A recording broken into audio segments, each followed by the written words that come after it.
daawadayaasha qaayaha iyo qadarinta naga mudan meel kasta dunida ka joogtaan waxaad ku soo dhawaataan barnaamij gaar ah oo aan ku eegi doono xaaladda abaarta ka jirta gobolka Sanaag iyo saameynta ay ku yeelatay dadka iyo xoolahaba. waxaana barnaamijku uu si toos ah idinkaga imanaya xafiiska TV-ga iyo idaacadda dowladda Puntland ee Bran.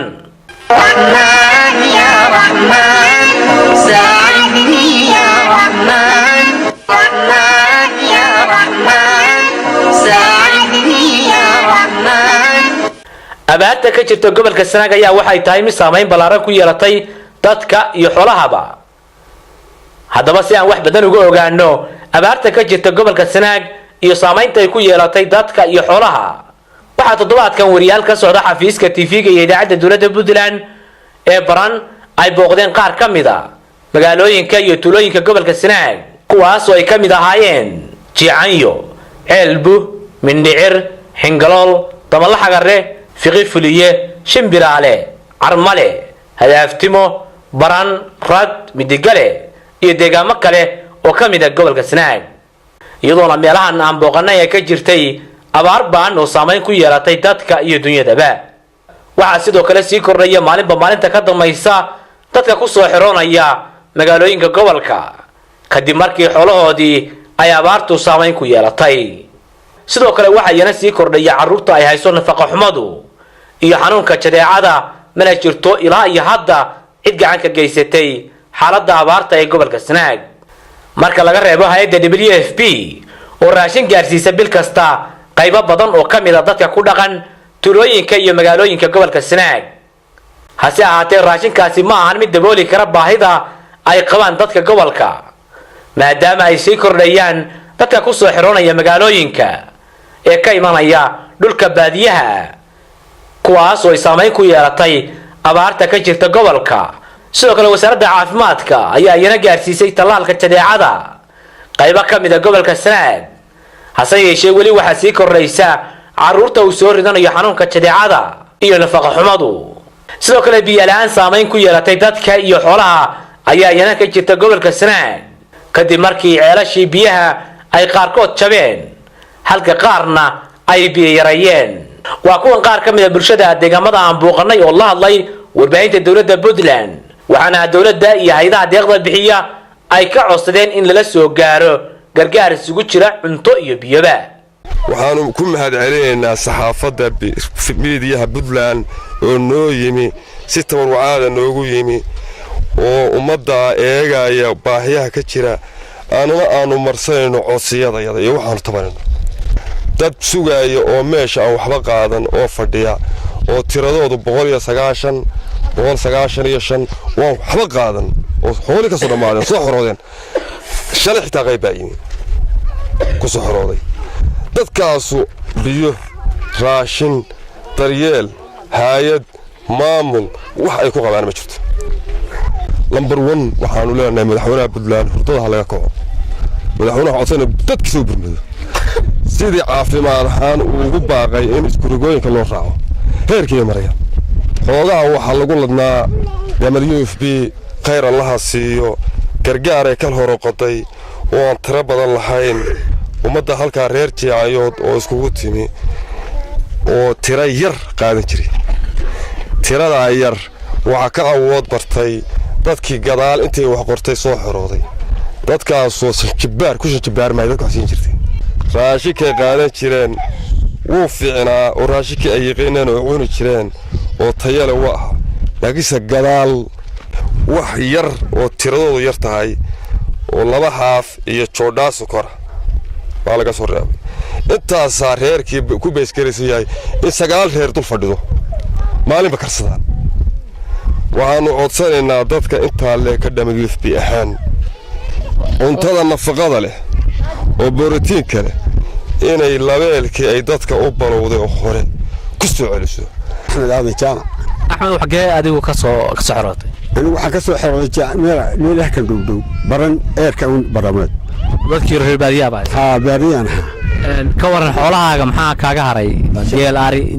geel awalba ma lahayn, laakiin anigu waa badnaayo 15 neef baa jooga. hay'adana wax kama arag. waxaan codsanayaa hay'adaha iyo dawladda ka codsanayaa inay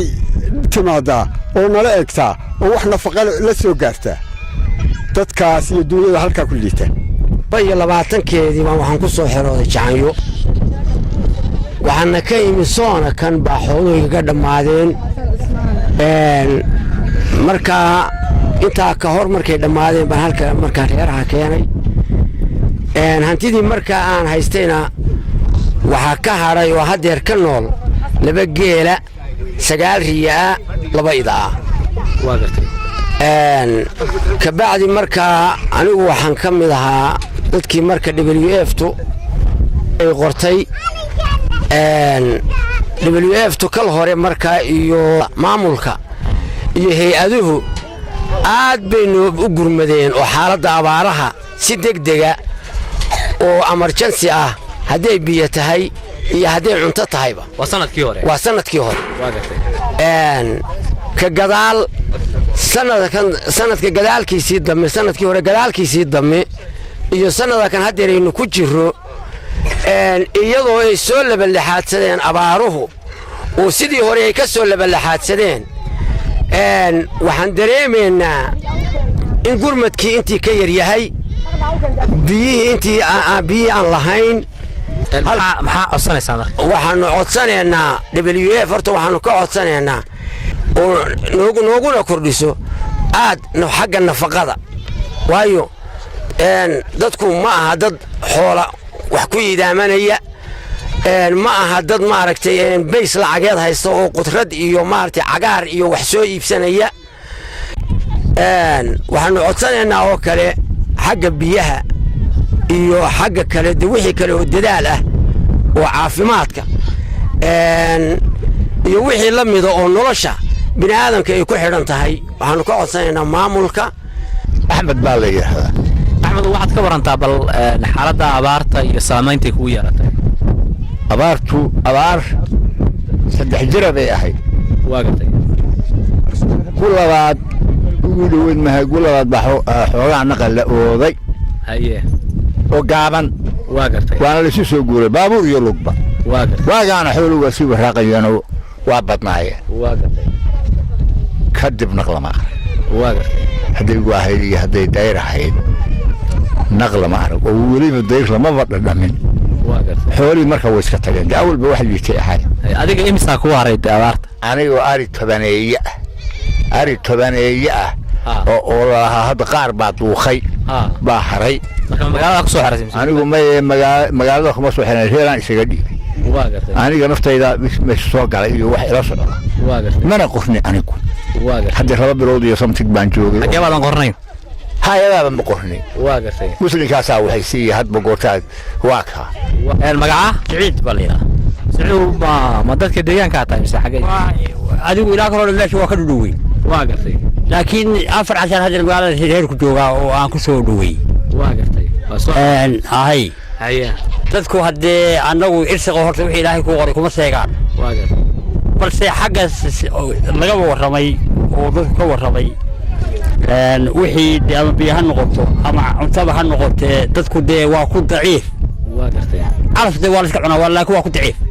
waxa weeyaan wixii wax nafaqa leh iyo wax cunto ah iyo wax biyaa midna lama hayo hay'ad waxaan ka codis ka codsanaynaa dee wax ama nafaqa ha noqoto ama cunto ha noqoto ama biyo in loogu dadaalaa oo degdeg ah ilaahay waa wixii laakiin degdeg oo dadku dee noo dadaalaa waxaan ka mid ahay odayaasha miyiga oo area ceelbu jooga oo magaalada iyo miyiga labadaba u warhaya baahidu way fara badan tahay abaartii hore waa la soo dhaafay xooluhu way yaraadeen cid badan oo gacantooda ka baxayna waa jirtaa oo magaalada ku soo xorootay kan magaalada ku soo xorooday dee wax lama iman oo wax uma iman oo kuwa jooga oo muruqmaalka ahaan jirayna dee waxay ka shaqaystaanba male dadkii waa dad siman waddadaa la wada hoganayaa intooda badana rug male qofka xanuunsada hargeysaa noo qadnaa iyo boosaaso iyo garoowe baanu dhakhtar kala doonnaa inta uu sii socdo in badan baa ku dhimata aad iyo aad waxaan u salaamaynaa una hambalyaynaynaa maamulka puntland iyo hay-adda WF labadaba waxaa la yidhi carruurtu ninkii wax siiyay jeceshahay haddaad nacnaciyo buskul u yaacaysid carruurtu kaama daba hadho iyadoo abaarina hayso iyadoo xoolu baxayaan iyadoo aannu yaabbannahay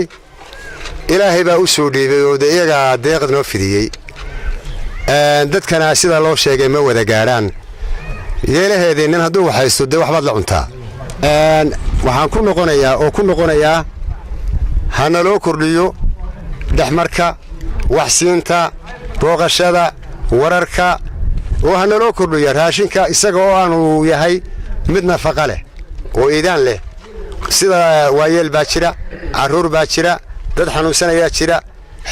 salaan ka bacdi annagu waxaanu nahay dadka reer miyiga ah ee abaaruhu heleen waxaanu leenahay xoolihii miyiga joogi jiray boqolkii waxaa ka hadhay 10 markii hore xoolo badan bay ahaayeen waxa laga yaabaa ninkii 500 lahaa oo neef in konton u hadhay kii 3 lahaana 30 baa u hadhay kii haddii ilaa idmaayo maxaan ku yidhaahdaay lahaa labada tirana tee waxa u hadhay 20 xoolahaasu wax kastaba ka noolaadeen wixii caanana ma leh hilibna iskuma celin karaan inuu kuma filaan karaan dadka haysta abaartii baasaneed haddii laga yimi oo sidaa arrintu ay ahayd waxaa bedelay abaar kale oo labaad hantidii hore wixii ka soo doogay abaartii dambaa heshay dadka xoolo dhaqatada ayna had iyo gooraale wakhti kasta maalin kasta 24 saac waa soo heenaya waana soo kordhaya dadka iyo dadkii danyarta ahaayoo joogay magaalada intuba waa baahan yihiin waxaan leenahay waayeel baa jira carruur baa jirta cabyaan kalaa jira ummad badan weeye cunto nafaqa leh oo waxtarta oo kororsiimo leh buntland baanu ka codsanaynaa oo WFP baanu ka codsanaynaa annagoo aad iyo aad ugu mahadnaqaynaa oo aanaan ilowsanayn wakhtigii adkaa wixii la qabtay aanaan ilowsanayn anigu waxaan ahay guddoomiyaha Mindhicireed waxaana ka warbixinayaa waddanka waxa ka jira abaaro baa ka jira iyo yacni dad baahi dad iyo cudurro intaasaa waddanka ka jira waxaa jira dad soo guuray oo abaarihii magaalooyinka ku soo kordhay oo magaalooyinka awalba iyaga oo yaaban oo diiqsan ayaa waxa ku soo kordhay dad reer baadiye ah dadkii reer baadiye ah dadkanina wax ma tari karo iyana wax lama iman baahi baa halkaa iska dul dhacday baahidaasu biyo la'aan bay leedahay waxay leedahay xanuun bay leedahay haddii alla guryo la'aan bay leedahay wax kasta waa isugu jirtaa intii baahi leedahay ka kooban tahay waxaan rabnaa wixii naloo ka qaban karo jaaliyadaha iyo hay'adaha iyo adduunweynaha waxaanu ka codsanaynaa in wixii awooda nala ka taakulaya waxaanu codsanaynaa maanta wixii nafaqa leh wixii tayo leh wixii badi leh in intaas naloo gargaaro wixii naloo ka qaban karo adduunweynaha intaasaan ka codsanaynaa waxaanu leenahay hay'adaha waa nagu yaraayeen wixii nala siin jiray wax yar bay ahaayeen waxaanu jecelahay maanta in naloo ka sii kordhiyo waxa weeye waxa nala siin jiray raashin aan badnayn laakiin nafaqa leh waxaana siin jirtay hay'adda la WFP waxa weeye waxay ahayd hay'ad wanaagsan mahad baanu u naqaynaa waayo si fiican bay wax noo siin jirtay halkaynu joogno hadda waa Mindhicir dadka waxgaradkii iyo alxamdulilah ilaahay waxaan leenahay abaarta ilaahay naq degdeg ilaahayna siiyo intaa markaan ka baxo halkan waxa weeye abaar xoog leh baa jirta oo Soomaaliya ay tuuladu kala mid tahay oo muddo badan soo jirtay oo hadda dhowr sano jirtay tii kale hore oo weyneyd oo la garanayo weli ma ay dhammaan oo tanuna waa mid labaad barnaamijka waxa muddo soo waday hay'adaha caalamiga iyo dadka deeqda bixiya iyo jaaliyadaha intuba way soo wadeen maamul dawladda Puntland baa hawshaas iyada ruuxadeedu qayb weyn ka qaadatay aad baan uga mahadcelinaynaa cid kasta ee wax ka keentay ama gacan ka geysatay ee ilaahay ka keenay aad baan mahad uga celinaynaa gaar ahaan waxaan u mahadcelinaynaa WFP oo soo shaqaysay oo muddo dhowr ilaa iyo sanada ka soo shaqaysay halka oo soo qaaday dadka oo waqtiga adag iyadoo adag keentay raashinka ay keentay boqolkii dadka meesha jooga boqolkii 30 buu ka soo gaaray boqolkiiba 30 baa ka helay 70 iyagoo wax waayeen tiro badan baa ku soo qaxday oo abaari ay ku soo qaxiyeen waxaan uga baahannahay inay arrintaa kordhiso waxaan uga baahannahay inay labalaabto waxaan uga baahannahay inay tirada ayna siisay annagoo uga mahad celinayna waxaan uga baahannahay inay arrintaa kordhiso waanu u mahad celinaynaa hay-adda WFP iyo maamulka Puntland intaba hadalkuna dee badidiisu khayr ma leh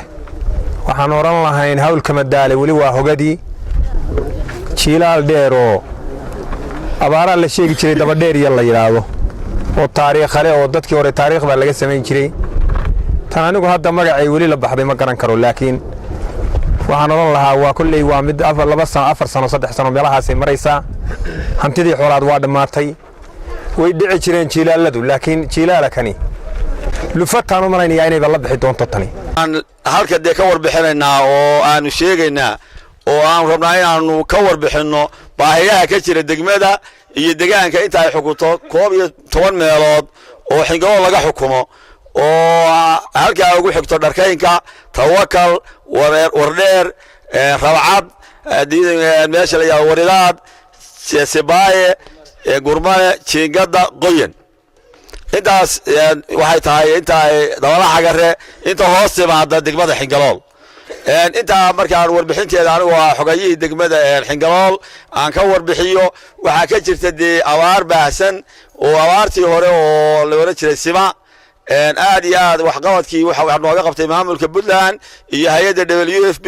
iyo hay'ado kale waxbay ka qabteen aad iyo aad baan ugu mahad celinaa marka hore iyo marka koowaad iyo marka labaadba ilaahu waa mahad iskale laakiin waa mahad celin inta waxa ku xareysan xoolihii ay ka dhamaadeen dadkii xooluhu ka dhamaadeen baa halka jooga halkana fadhiya oo kuwaas awradoodu idin muuqdaan ay yihiin hadda abaar sanadku kama diin WFP iyo hay'adaha kale waxaan iyada ka codsanaynaa inay hawshii ay hayeen noo laabaan waxa hadda la bixiyaa WFP waa bixisa qoodin waa 3 meelood 4 meelood marka laga dhigo meel ma dadka ku nool degmada hadda sidaa uu sheegay xogayuhu waxay maraysaa booyada biyaha Xingalool maanta haddii la helo iyadoo buraan ah waliba $200 bay maraysaa $200 bay maraysaa aad iyo aad waxaan uga mahad celinaynaa hay'adda WFP oo aad iyo aad dadkan u taakulaysay ilaahay baa taakula leh wax xoolo ah oo caana ah iyo wax cad ah oo yaala maanta ma jiraan magaalada inta la eg oo 10,000 iyo in ka badan oo qof ay ku nooshahay 2 neef oo ariya baa maalin dhaweed lagu qalay baa la yidhi wax cad ah iyo wax caana ah oo la helaa ma jiraan waxyaabihii jilicsan oo WFP hadda ka hor ay dadka ay siin jirtay oo dadku cuni jiray caruuraha iyo sida ma garanaysaa timirta iyo caanaha iyo waxyaabaha jilicsan in ay oo waxtar leh oo sidii hore u siistayna u siiso intaana waa cosnayna hadii aan warbixin kooban ka bixiyo deegaanka maadaama aan ahay gudoomiyihii Damalaha Garre waxa sida aad u wada jeedaan abaartii waqti yar bay gugi markii roobku daay ayay waqti yar go'day oo aad oran karto muddo 2 bilood ah ayaa naqla joogay 2 bilood haday dhamaadeen xilligii waqtiga dayrta laga sugayay waa la waayay oo deegaanka wax allaale wax rooba xataa shuux kama diino shuux habaaskii hore ee xagaagiina way xataa kama diin sidii ayaa dadku markii mar u barakaceen waxay galeen hawd way ka soo noqdeen xagga isugu soo noqdeen meeshii oo sideedii ah ayay dib ugu soo laabteen sida darteed marka dadku waxa dhaqaale u ahaa oo ay ku noolaayeen runtii kuna soo kaceen raashinka ay bixiso WFP sida darteed wixii WFP iyadoo ku mahadsan looga bartay waxaan ka rabnaa in ay siyaadiso oo aan u gudbinaynaa madaxweyne ku xigeenka dhammaan hay'adaha arrimahan ay khuseeyaan maamulka WFP ilaa iyo meeshuu gaari karo oo halkan ka gudubsan Puntlandba runtii waan u gudbinaynaa arrimahaas ayaan insha Allah aan codsanaynaa marka u horeyda Ilaahay baa mahad leh marka labaad WFP hay'adda gobol Sanaag wax siin jirtay de wax sidii ay wax siin jirtay waa lagu mahadinaya dawladuna sabab bay u haydo yana mahadeeday leedahay inta kadib wixii soo gaari jiray oo annagana soo gaari jiray wax nagu filan oo dadka wada gaadho may ahayn de waxaanu leenahay wixii aan dadka waagii hore wax la siin jirin oo aan qorayna ha la qoro baanu leenahay wixii wax la siin jirayna ha loo kordhiyo baanu leenahay baahida waa laydinka warramay aad iyo aad baana laydinka warramay idinkuna ishiisna wax aragta ishaa macallina buu yidhi cadow kaama dheeree calooshaada lay waayo cawo iyo ayaan cuntay kaa rabtaa ama curyaanahaw ama cagaalhaw ama cayrhaw ama coodlahaw iyadu waagii baryaba cuntay kaa rabtaa waa soo taagan tahay nimcadii nala siiyey dee cunay laakiin nimcaydi dawaab iska soo taagan yahay dabadeed ilaahay dhameliyo afbiyay dhib idinka hay ilaahay dhameliyo afbiyay dhib idinka hay ifka ku sii raaga aakhira jannada dhex gala intaasna ducaan idinka dhigay alla dhowrooyinow waxaanu codsanaynaa wixii aanu ku noolaan lahayn oo nafaqa leh oo waayeelka u leh oo caruurta u leh baanu codsanaynaa markii Soomaali laga yaabaysay ahayd abaartii dhereeraan maantay dhulkii hantiday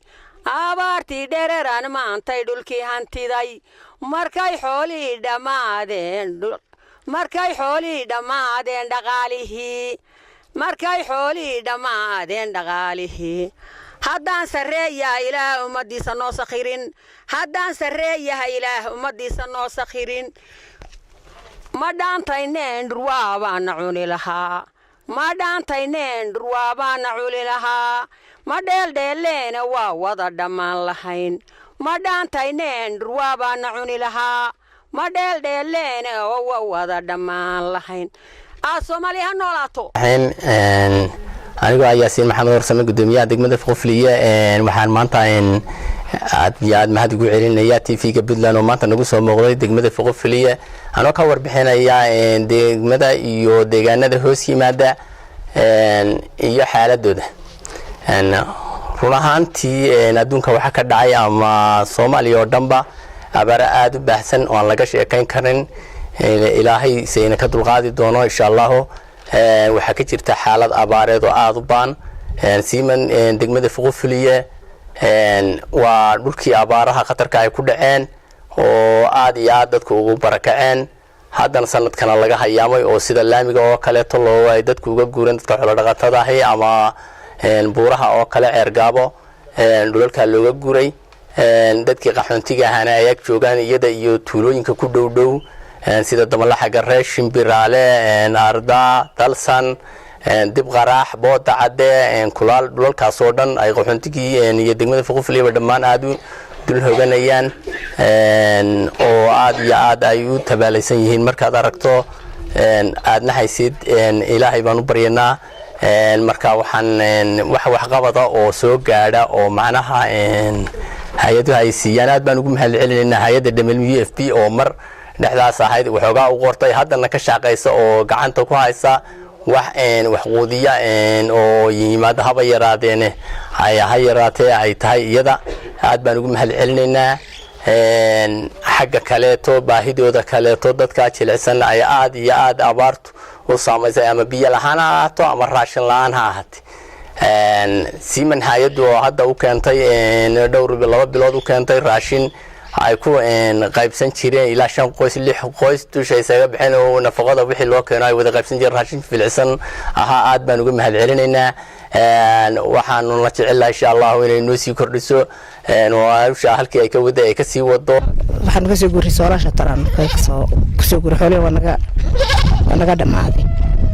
kaadid laan iyo doqoneena waana hesh tabayna halka aan isaga soo gurguuray intaas aan joognay ilaa sanadkii hore ilaa sanadka waxa nooga haray waxa yaaba yar oo 10 iyo 20 iyo waxa naflahay tadan waxa uu hayno waa jira ka hor intaan abaartu dhicin maxaad xoolahaysay waxaan haystay 500 ariya 20 geela waxay ga haray 10 ariya dad badan baa reer badan oo 5 qoys iyo ah 10 ariya 20 laba geela intaas ay ga haday dabeer male awrna male waxaan codsanaynaa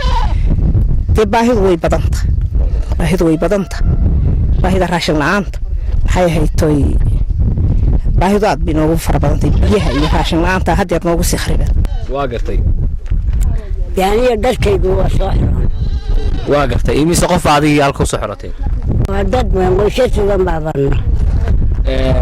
waxay iga warantaa marka abaartu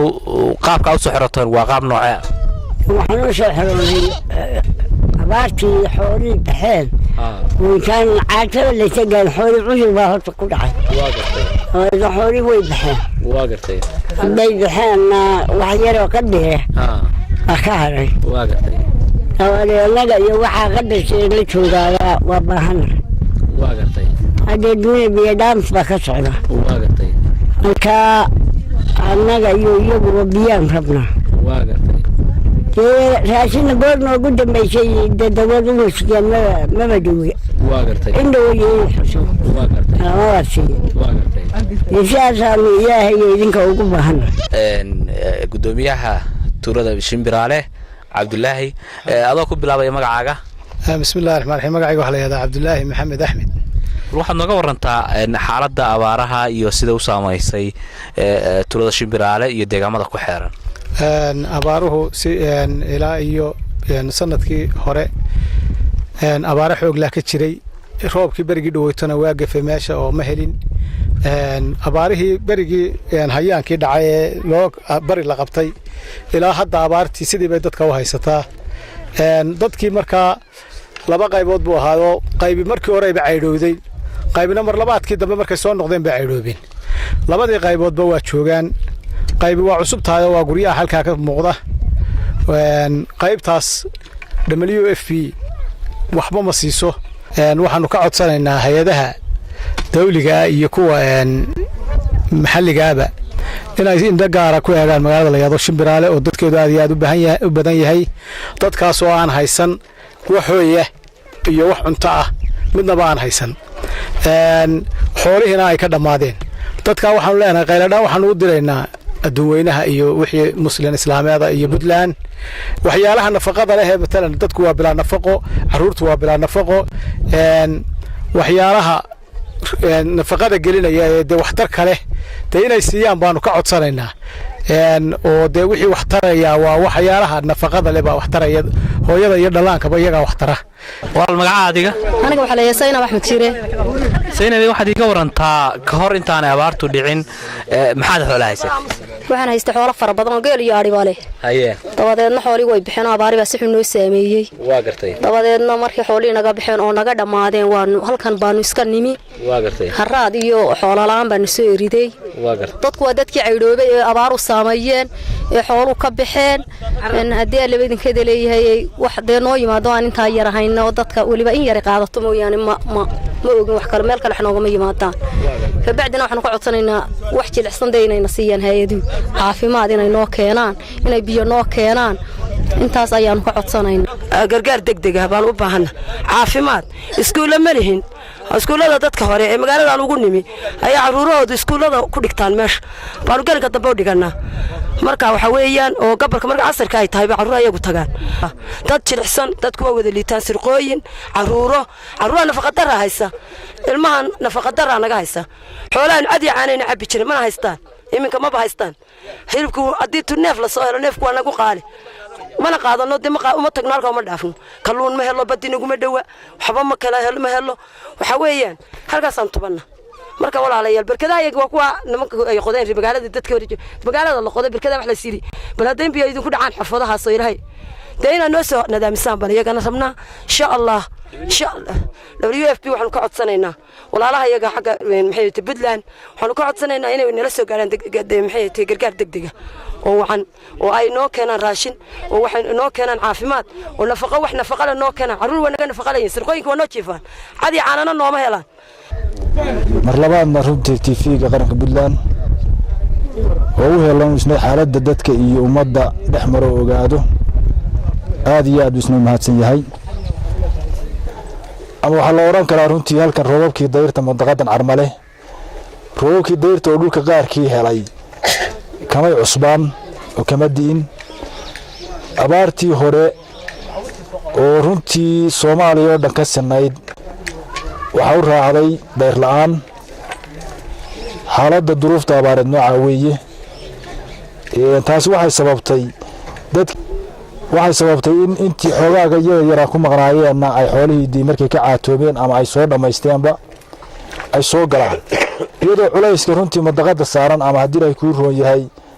deegaanka ka jiray oo barakaca lagu soo caydhoobay aada u cuslaa intii kale waxaa yari u hadhaana inay ka dabati oo hadda lagu wada sugan yahay halka iyagoo runtii loo awood waayo meelahay ku sugnaa in laysugu ururiyo oo loogu biyodhaamiyo waxaa iyada oo gacan ka geysatay ama biyodhaami ha ahaato ama wax kale ha ahaatee aysan jirin marka laga reebo hay-adda WFP waa runtii boqolkiiba boqol u mahadcelinayna ilaah baa mahad leh muddo hadda 2 sano gaadhaysa haba kala googonaatee ummadda madaqada la baxsatay iyadoo weliba armale ay ka qoray dad 330 ah la waayay dad 160 qof ah qoys ah lala yahay oo kaararkoodi aan la'anahay 170 kale si ay qaataan oo si fiican ay u qaataan 160 kiina way dul saaran yihiin waxay dul saaran yihiin 170 kale annagu si halka waxaan uga gudbinaynaa WFP in baahidaasu jirto in 160 qof kaararkoodii la yiri waa foojari waxba kuma dhacayaan kaarkii wuxuu noqday waxba la'aan iyagana hadda markii hore raashinku wuu fiicnaa runtii waqtigii dambe hoos buu u noqday oo wax badan baa la waayay caanihii waa la waayay caruuraha la siin jiray xoolo irmaanina ma jiraan baahida aanu ka hadlayna waa mid jirta baahida dadka agayal way badan tahay xoolihii way ka dhammaadeen haddana jiraalkii waa ku daba dheeraaday way xun yihiin oo xoolihii aad iyo aad bay haddana u jilicsan yihiin biyaha xitaa ceelka hadda soo gaari maayaan wixii hadda ka dambeeya soo gaari kari maayaan ama haddaba ma soo gaari karaan waxaanu ka codsanaynaa marka hay'adaha iyo maamulka iyo wuxuba inay dadkan la soo caawiyo oo ilaahay baa wax caawiya la soo caawiyo oo la ogaado oo xogta nala socdo saasaanu u gudbinaynaa halkan waxaan maanta anoo ka mid ah odayaasha Yube meeshaan aanu ka hadlaynaa waa degmada Yube haddaan ka waranno madaqada iyo deegaankeeda waqti dheer waxaa saameeyay abaar aad u badan oo dhowr sano ah oo dadku xoolii ka dhammaadeen oo magaalooyinka lagu soo xirooday oo ay had iyo ilaa haddana wax isbedela oo dadkii iska bedelay aanay jirin waxa markaa aad nogala qayb qaatay hay'adda WFP oo muddo dheer nala joogtay oo dadka quudisay oo dadkii abaaraha iyo dadkii liitay wax siin jirtay ilaa haddana siisa waxa markaa jira dadku xoolii iska dhammaadeen dadku waa soo xorooday marka madaqadan la yiraahdo waxa weeye de kumaankun qoys ilaa iyo inta ay ku fadhido waxa laga yaabaa intay wax siin jirtay hay'addu inay ahayd 270 meelaha waxa markaa dhacday dad liita iyo mid soo cayloobay iyo muddo dheer dadkii oo soo wada xirooday iyo haddii haddeer miyada la tago aqaladii oo khaliya oo guryaha ah oo aan xoolo aanay haysan la arkayo wax kale maaragtay xirfado kale oo ay ku shaqaystaan wax hadda ilaa iyo u sameeyay ama hay'adaha ama dawladda ahaatee ma jirto Puntland ha ahaatee waxaan markaa ka codsanaynaa hay'adda WFP anagoo 100% masaddexaad iyo maraflaad u mahad celinayna inay wax nagala sii qabato dadka kan tiradeedu aad u sii batay oo soo xirooday ee xooluhu ka dhamaadeen iyo iyadoo noo tayeynaysa wixii ayna siin jirtay oo ay noo keeni jirtay inay intaa nooga sii tayeysiiso oo waxa jira dad caruura waayeel nafaqo u baahan noo sii tayeysaan noona sii kordhisaan dadka kana aad wixii noo ku sii dari karo oo hadda aanay hay'addu wax siin inay noo kordhiso dad xagga dadkana nooga kordhiso xagga tayada raashinka waxna siiso nooga kordhiso xagga nafaqada nooga kordhiso biyo la'aan baa jirto rooba ma jiraan oo dadka waxaa weeye meelaha ama magaalada ka durugsan ama xaaladooda biyo la'aana baa jirta hadda waxa maaragtay iyaga laftooda in la ka caawimo dhinac kasta baanu ka codsanaynaa dowladda laftooda ugu mahadnaqaynaa dowladda Puntland oo iyana dee shaqada tan iyo nidaamka kan kala shaqaysay hay'adda waxaanu leenahay dee dowladdu inaanay intaa iyada lafteedu dalka u sii qabato iyo dadka xirfado kale u samayso aanay aan lahayn oo saliidii lahayn oo timirtii lahayn oo wixii nafaqayn lahayn oo laba nus oo qalalan noqday dadka wax qaata inta wax qaadata inta kalena ma qaadato oo dad badan oo aan qaadan oo wadanka ku wareegsan oo meelaha jooga baa jira marka de warkii waa inta dadka hore dhameeyay waxaan codsanaynaa wixii oo naloo kordhiyo oo wixii ka dhimanna lagu daro dee wixii kaloo la qori karona naloo qoro oo naloo kordhiyo dadkii oo naloo kordhiyo waayo dadka wax yar baa wax qaadan jiray awalla haddana wixiina waxoodii wax kasii naaqisan yihiinoo dee haddii laysaga qaybqaybsan lahaa oo raagid iyo yaraan iyo waxba isku dardarsadeen marka waxaanu codsanaynaa wixii oo la kordhiyo iyo wixii la qori karayo kaloo la qoro hadaaftimo helay burbur xoolo la'aan abaar aanu ku raagnay oo 2 sano iyo badha 5 sannadood markii la soo gaabiyo wax ma qaban haddii 5 neef ama 10 neef ay ka tagtana mindaa lagu dhameeyey sidoo kale waa la liqo waa la dhameeyey wax shaqaa oo raggu ku dhaqdhaqaaqana male oo ka shaqeeyo waxaanu rabnaa in WWF noo gurmato hay'adayadii ay noo gurmadaan iyo Puntland dirkuba waxaanu doonaynaa in hay'ad degdeg nala soo gaaro masaakiinaha odayaasha caruuraha ana waa loo waayay waa la liitaa sanadka kal hore dabayoodkii xoolaha la cunayay maanta waxba waa lagu dhaqdhaqaaqo waa la waayay baahi baanu qabnaa dawladda iyo hay'adda waa mahadceli baahina waa qabnaa caruurihii macruul bay la jiifaan cadays baanu weyne shaah madow baanu siinaa shaah madow miyigu abaar xoolii waa naga dhammaadeen abaaru nagu raagtay oo roogga noo laabtay baana heshay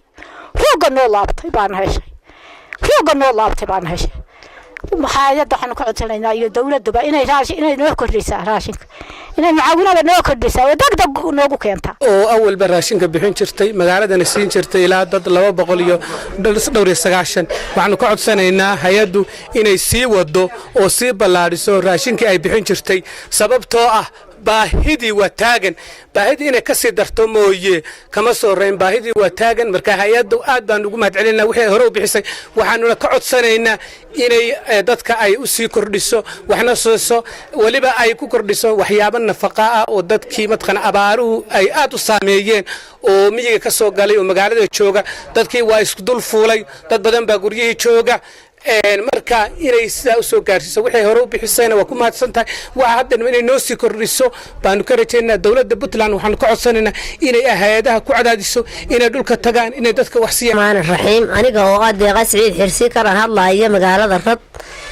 waxaanu doonaynaa in gargaarna loo ka fidiyo xagga biyaha iyo xagga raashinka taasoo WFP na siin jirtay raashin yar oo kooban oo ay 9 reer qayb ka mid ah ay qaadan jirtay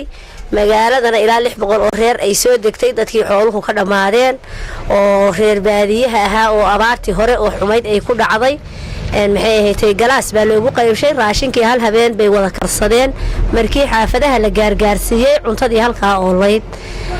maxay ahayd waxa ku jirtay awal oo nala ku soo dari jiray kalluun caano baaqsooliyad timir wixii waa laga jaray hadda tiribkii u dambeeyay 3 haaf iyo wax la mid ah la siiyay dadkii waxaan rabnaa deeq-bixiyeyaasha caalamiga ah oo hay'adaha WFP iyo waxa la mid ah inay noo soo kordhiyaan raashinka wax wanaagsan nooga soo dhigaan waayo khusuusan caanihii ciyaalka la siin jiray caamada jiifta la siin jiray wixii waa nala ka jaray wax qalalan bay nagu noqdeen haraawi waxaan ahay odayaasha rad kamid ah odayaasha radeed baan ka mid ahay maamulka puntland oo aanu ka tirsannahay annagoo ah odayaasha rag jooga waxaannu ka warbixinaynaa sidaa odaygaa kaleeto soo sheegay waannu ladannahay nabadgelyo amni iyo iimaan baannu haysannaa abaarahana waa laga wada warqabaa waxaannu ka warbixinaynaa in dad badani uu ku soo xerooday mandaqadaha oo xoolihii ka baxeen haddana abaartii ay sii jirto waxaannu kaloo u sii sheegaynaa in uu dadkii u baahan yahay waxba waxay uga debicsan yihiin ugana aaya badan yihiin ama hanti xoolaad ha ahaato ama anfacad debicsan ha ahaato dhacay abaaruu ha dhaceen annagu bini aadmina uguma ceel qabno ilaahna uguma ceel qabno waa waxa ilaah keenay alxamdulilah rabbil caalamiin sida ay tahay abaartu ay noo hesheen haddii cudur noo weheliyo ama ilaahay aanu bini aadmiga noo sakhirin waaba wada bakti ilaahay sidii xoolihii ilaa xooluhuba caws la'aan baa laysay cuno la'aan bay xoolu u baxeen miyiga waxaa ka soo galay dad aan aqoon hormada wax la yidhaahdaa waa sidii ceel webi oo kale wax gelaya caynkaasay hilba ma iibsan jirin caana ma iibsan jirin waxay iibsan jireen oo cibirku aama jirin ilaahay raxmad buu u shubi jiray xoolihii waa dhammaadeen xoolihii hadday dhammaadeen dadkii magaaladii buu soo galay dadkii waa uu batay dadkii haddii uu batayna magaaluu soo galay waxa kala qarin jiray miyigaa kala qarin jiray haddana waxaa la waayey meel lagu kaatiyaa la waayey meel la seexdaa la waayey dhibta caynkaasa baa jirta hadba joogto dhaqaatiiri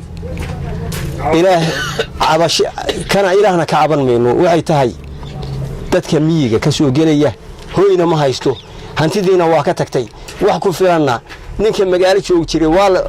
wixiisa way isku filaysiiya ama laxoo ha dhabaaqdeen ama wax kale ha dhabaaqdeeni dad dhabaaqasho iyo waxyaabo caynkaasi yaqaan ma ahayn marka waxaanu leenahay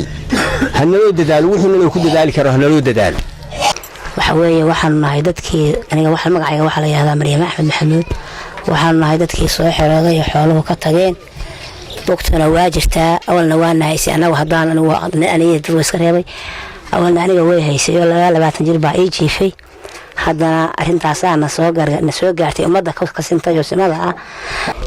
cunnada aan cunno dadka dee waa ku labannahay alxamdulilah rabbil caalamiin intii noo keentay iyo ilaahay baa uga mahad celinaynaa balse waa nagu dhiman tahay oo wixii jilicsanaa oo qofka cuni jiray ama qof caruuri cuni jiray ma aanu hayno halkana aanu joogno raacin bay ku magacaaban tahay buurtay raacsan tahay degmada baran aniga xoolaha runta bugaan u hadlo ari 3 tira abuu ah bugii hore haddana waxaa ka haray ari 30 soddonkii ma xagee joogaan meelaha kale joogaan meel dhow waxa kale reerkiina magaalada ku soo xiray reerkii waa soo xiray dadkuna waxaa jirta dad cayroobay oo aan waxba u harin dad wax yar u harina waa jirta dadkii dad baa dul saaran cayroobay oo aan la ogeyn oo dad dul saaran waxaan u baahnahay in fiiro dheer loo yeeshayo la ogaado reer nafaqaanu rabnaa wax nafaqa leh oo dadku cuni karo baanu u baahannahay adoo ku bilaabaya magacaaga aniga magacayga waxa la yidhahdaa cali shiraax cali waxaad iga warantaa bal xaaladda abaarta iyo sidee ku samaysay xaaladda abaartu waa jirtaa abaartu waa laga jeedahay waxay jirtay 2 sano oo isku soo wareegay xooluhuna sida laga warqabo waa lumeen shaqsi iyo lama tilmaami karo xagga biyaha xagga saadka xag kastaba waa ka liitaan magaalada hadda dad fara badan baa joogaan la koobi karin dadkaasi waa soo xiroodeen maatay leeyihiin caruur bay leeyihiin waa leeyihiin baran bay ku soo xiroodeen waxna baadiyo joogaan wax ka xogayn oo isu ururiya oo yacni aan ka warrama ma jiraan biyalaantu waa jirtaa raashin la'aantu waa jirtaa hawlaha dee waxa weeye dadka Soomaaliya waa ka warhayaan waa gartay waa fara badan yihiin lagama warrami karo ugu dambeyntii gudoomiyaha gobolka Sanaag Maxamuud Ismaaciil Jaamac Iyoon ayaa waxa ugu baaqay dawladda iyo hay'adaha samafalka inay gargaar u fidiyaan dadka ay saameeyeen abaaruhu ee gobolka Sanaag gargaarkaas oo isugu jira biyo dawo iyo cuntaba bisha aan ku jiraan waa bishii maarso oo ah qorax dheere oo dadku maaragtay runtii reer guuraaga iyo waliba tuulooyinku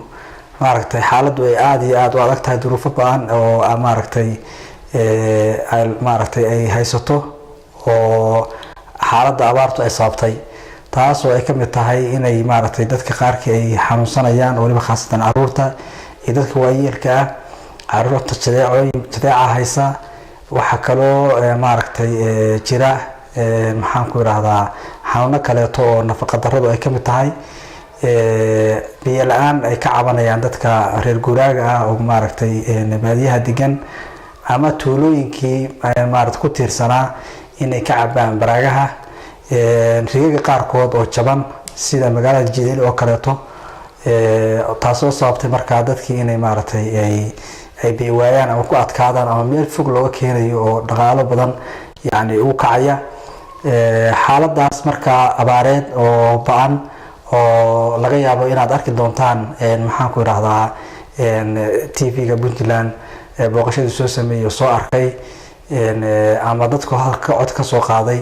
in xaaladdu aada iyo aada u adag tahay marka waxaan cod dheer aan ku leenahay in maaragtay xaaladaas si degdeg ah looga jawaabo oo maxaan ku idhahdaa dadkaas biyadhaan iyo maxaan dawooyin iyo raashin intaba lala soo gaaro ayaan aada iyo aada u codsanayaa mar labaad iyo mar saddexaadba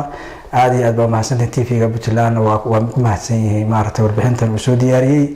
iyo maxaan ku dhahaa war-saxaafadeedkan oo xafiiska nagala soo qayb galay intaas ayaan kusoo afmeerinaa barnaamijkii gaarka ayaan ku egeynay xaaladda abaarta ka jirta gobolka sanaag iyo saamaynta ay ku yeelatay dadka iyo xoolahaba